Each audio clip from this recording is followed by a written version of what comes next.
Salam. Perusahaan biasanya digunakan sebagai media untuk menciptakan bisnis atau menciptakan keuntungan. Bagaimana ceritanya? Ayo kita bahas bersama. Perusahaan adalah organisasi yang didirikan oleh seseorang atau sekelompok orang atau badan dalam melakukan produksi dan distribusi.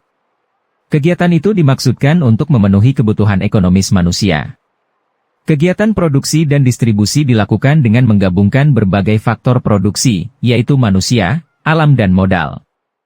Hasil suatu produksi dapat berupa barang dan jasa, yang tujuan untuk masyarakat luas. Bagi pengusaha dapat dipastikan membuat perusahaan, tujuannya adalah untuk memperoleh laba. Namun ada juga kegiatan produksi yang tujuannya bukan untuk mencari laba. Fungsi perusahaan dibagi ke dalam beberapa segi, yaitu 1. Fungsi ekonomi. Sebuah perusahaan memiliki tugas utama yaitu memonitoring, menganalisis dan menyelidiki terkait perekonomian perusahaan itu sendiri.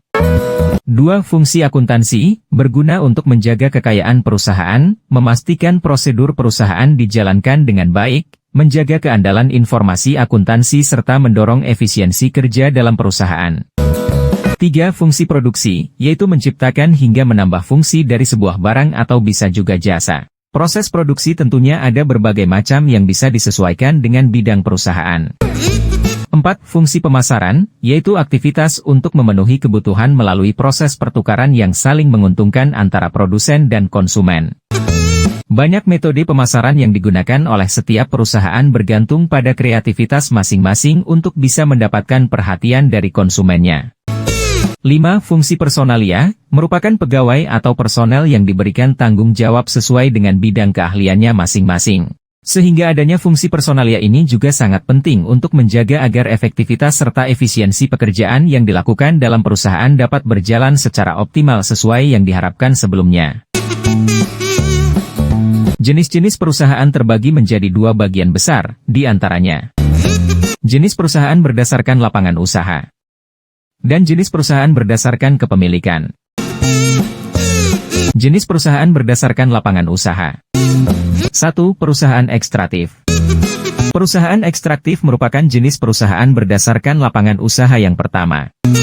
Perusahaan ekstraktif yaitu perusahaan yang fokus di bidang pemanfaatan kekayaan alam, mulai dari penggalian, pengambilan dan pengolahan kekayaan alam yang tersedia. Misalnya, tambang batu bara. 2. Perusahaan agraris. Perusahaan agraris yaitu perusahaan yang bergerak di bidang pengolahan lahan atau ladang. Misalnya perusahaan yang bekerja di bidang pertanian, perikanan darat, perkebunan, kehutanan, dan lainnya.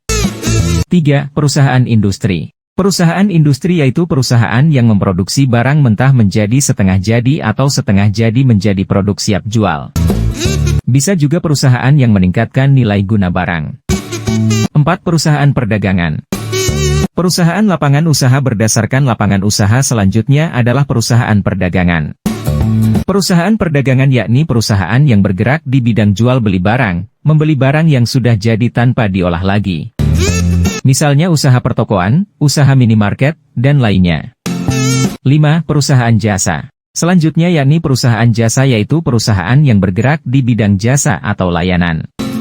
Misalnya jasa perbankan, asuransi, perhotelan, pembiayaan, dan lainnya. Jenis-jenis perusahaan berdasarkan kepemilikan. Jenis perusahaan juga bisa dilihat dari kepemilikannya, yaitu sebagai berikut. 1. Perusahaan milik negara, yaitu perusahaan yang dimodali dan didirikan oleh negara. 2. Koperasi, yakni perusahaan yang dimodali dan didirikan oleh anggotanya. 3. Perusahaan swasta, yaitu perusahaan yang dimodali dan didirikan oleh sekelompok orang baik pemilik dalam negeri atau pemilik luar negeri. Bentuk perusahaan di Indonesia dibagi menjadi beberapa bentuk di antaranya. 1. Perusahaan berbadan hukum. Perusahaan ini bisa dimiliki oleh negara atau swasta. Bisa juga bentuknya persekutuan yang dimiliki oleh beberapa pengusaha baik swasta atau negara yang sudah memiliki syarat-syarat hukum. 2. Perusahaan yang bukan berdasarkan hukum. Jenis perusahaan ini adalah perusahaan swasta yang dimiliki dan didirikan oleh beberapa orang pengusaha dalam bentuk kerjasama. 3. Perusahaan multinasional. Perusahaan ini akan tumbuh dan mendapatkan posisi yang kuat dan kebanyakan bisa bersaing di era globalisasi. Terima kasih sudah memperhatikan video ini. Mudah-mudahan ini berguna untuk teman-teman semua. Salam.